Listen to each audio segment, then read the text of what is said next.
Hey everybody, Ross McCorkle here with another episode of the Depot 180. Rewind to about noon today, and Mike Tomlin couldn't help but crack a big smile when asked about the trade deadline and the possibility of Pittsburgh adding more pieces. He even said, "I like to go shopping," and said, "We'll wait and see what happens." Of course, the trade deadline is a number of factors involved. It's not just Pittsburgh and their will being done.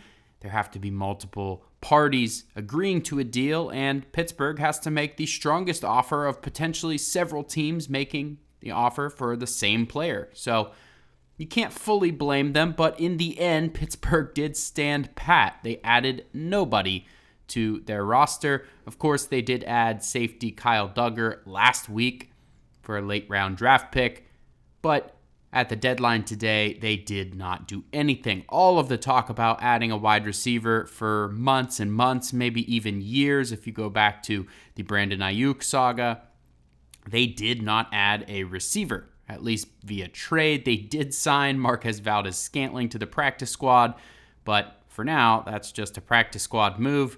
Yeah, he probably will make his way onto the active roster at some point, just given his chemistry with Aaron Rodgers, but not the big move people were hoping for. We probably should have seen this coming. Reports were coming in left and right about how overvalued and inflated the trade market was, and we saw some of that around the league.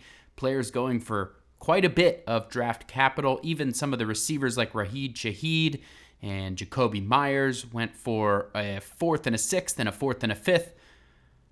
That's just a little bit too much for the Steelers, a team that really went all in on keeping their 2026 draft capital intact.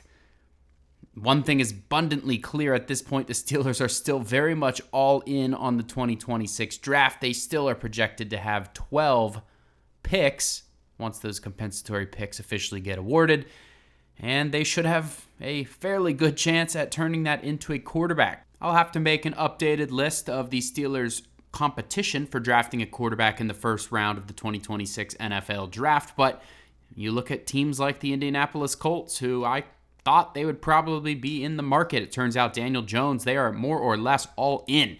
They traded 2 first-round picks to bolster that team, which signals they're all in on Danny Dimes. The path still seems pretty clear for Pittsburgh to land that quarterback in front of a home crowd at the NFL draft in Pittsburgh. Let me know how you enjoyed the video on Twitter at Ross_McCorkle, and as always, visit SteelersDepot.com for your latest and greatest Steelers breaking news and analysis.